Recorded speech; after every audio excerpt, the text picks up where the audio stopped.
Hello ગુજરાતીઓ, કેમ છો? મજામાં?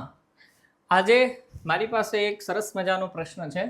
CH2 ડબલ બોન્ડ CH3 અહીંયા જે 14 લખેલા છે ને, એ 14 શેના માટે છે?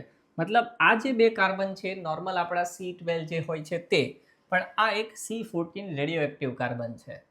રિએક્શન કોની સાથે થાય છે? તો કે Br2. કોની પ્રેઝન્સમાં થાય છે? તો કે લાઇટની પ્રેઝન્સમાં.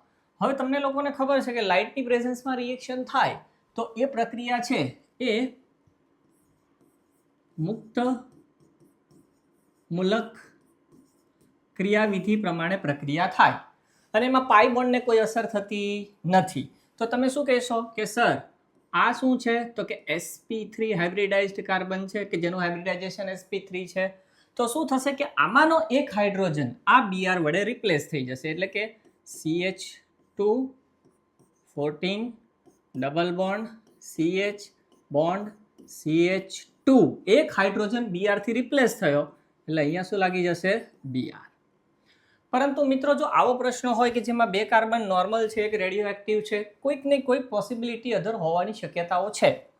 બીજી વસ્તુ મારે તમને એ જણાવી છે કે જો આ પ્રશ્ન નોર્મલ સબ્જેક્ટિવ આવે 2 માર્ક્સમાં કે 3 માર્ક્સમાં તો પણ લાઇટ થવી જોઈએ. જેડબલી મેઇન્સમાં કે એડવાન્સમાં આ એડવાન્સ લેવલનો પણ પ્રશ્ન કહી શકાય.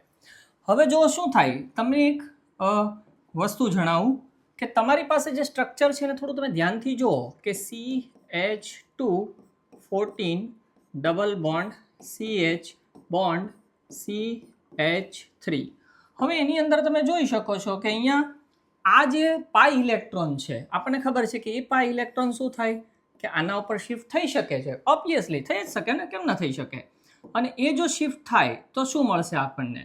તો આપણને મળશે CH2 single bond CH bond C. આ CH3 ને હું ખોલીને લખી દઉં છું. ઓકે, અહીંયા આવી જશે pair of electron negative charge અને આ કાર્બન 14 છે એવું ઇન્ડિકેશન આપણાથી બદલી ના શકાય એટલે રહેવા દેવાનું. અને હવે શું થયું કે આ પાઈ ઇલેક્ટ્રોન અહીંયા શિફ્ટ થયો તો ડેફિનેટલી તમે કહેશો કે સર અહીંયા એક પોઝિટિવ ચાર્જ આવવો જોઈએ, તો પણ તમે રાઈટ છો. હવે આટલું જે સ્ટ્રક્ચર છે એની અંદર તમને એવી ખબર પડી જવી જોઈએ કે આ જે કાર્બન છે એની પાસે એક જેનું હાઇબ્રિડાઇઝેશન નથી થયું એવું એક p ઓર્બિટલ હશે અને એ p ઓર્બિટલ હોવાને કારણે શું શક્યતા બને છે કે આ CH સિગ્મા બોન્ડ છે એ અહીંયા શિફ્ટ થઈ શકે છે. તમને હું ઇફેક્ટ નહીં કહું, થોડી વાર તમે વિચારી રાખો. જો આ CH સિગ્મા બોન્ડ અહીંયા શિફ્ટ થતો હોય તો આપણે ડેફિનેટલી શું કહી શકીએ છીએ કે CH2 pair of electron negative charge 14 છે તે એમ જ રહેવા દઈએ CH. હવે જો આ બોન્ડ અહીંયા શિફ્ટ થયો તો અહીંયા શું થઈ જશે? ડબલ બોન્ડ અને આના પરનો પોઝિટિવ ચાર્જ છે જતો રહેશે. C અહીંયા H અહીંયા H અને આ જે હાઇડ્રોજન છે એ પોઝિટિવ ચાર્જ ધારણ કરી લેશે. કેમ? કારણ કે આ CH સિગ્મા બોન્ડ અહીંયા શિફ્ટ થઈ ગયો, પોતાનો ઇલેક્ટ્રોન લૂંટાઈ ગયો, જતો રહ્યો. તો હવે શું થઈ શકે છે? તો હવે એ થઈ શકે છે કે આ જે હાઇડ્રોજન છે ને મિત્રો એ અહીંયા શિફ્ટ થઈ શકે. કેમ ના થઈ શકે? કારણ કે પેર ઓફ ઇલેક્ટ્રોન છે. તો CH3 14 નેગેટિવ ચાર્જ જતો રહેશે. કેમ? કેમ કે આ પેર ઓફ ઇલેક્ટ્રોનનો યુઝ કર્યો બોન્ડ બનાવવા માટે. CH double bond CH2.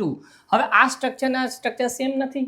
ફરક એટલો છે કે અહીંયા sp3 હાઇબ્રિડાઇઝ વાળો CH3C નોર્મલ હતો, અહીંયા sp3 હાઇબ્રિડાઇઝ વાળો C14 છે એ કયો છે? રેડિયો એક્ટિવ છે. અને આ કન્વર્ઝન તો સતત થયા જ કરે. અને જો તમારા મગજમાં એવું આવી ગયું હોય કે સર આ તો હાઇપર કોન્જ્યુગેશન છે, તો તમે રાઈટ છો. અને આ જો તમને ના સમજાયું હોય તો મારી સલાહ છે કે તમારું ઓર્ગેનિક બહુ કાચું છે, બરાબર? તો તમારે આગળ એના ઉપર વિચારવાની જરૂર છે. હવે શું થશે કે નોર્મલ જે આ રિએક્શન અહીંયા થઈ હતી અહીંયા થશે અને ત્યાં થાય તો પ્રોડક્ટ શું મળશે? CH2 14 સાથે એક Br આવશે, CH ડબલ બોન્ડ CH2. એટલે કે અહીંયાનો એક હાઇડ્રોજન આ Br થી રિપ્લેસ થયો, બરાબર? તો તમારી આ એક પ્રોડક્ટ પણ પોસિબલ છે. જો સબ્જેક્ટિવમાં આવે તો તમારે આને વિગતવાર લખવાની રહેશે. જેડબલ મેન્સમાં આવે તો 2 ઓપ્શન સિલેક્ટ કરવાનું નહીં ભૂલતા. એડવાન્સમાં પણ પૂછાઈ શકે એવો સવાલ છે. જો તમને આ વિડીયો ગમ્યો હોય તો લાઈક કરો, પ્લીઝ શેર કરો. મને શેર કરી સબસ્ક્રાઈબ કરાવી અને હેલ્પ કરશો તો તો આવા અવનવા પ્રશ્નો તમને આપવામાં મને વધારે આનંદ થશે. તમને ખબર છે પહેલાંના જમાનાની અંદર યુદ્ધો થતા તો જેમ ઘા લાગે, જેમ ક્ષત્રિયને ઘા લાગે એમ એને બાંધવાનું, એની સાથે યુદ્ધ કરવાનું એને જોર ચડતું, બરાબર. એવી જ રીતે એક યુટ્યુબરને એવું જ હોય કે જેટલા શેર થાય, લાઈક થાય, કોમેન્ટ થાય, સબસ્ક્રાઈબર વધે તો એને પણ એટલી જ મજા આવે. નમસ્કાર.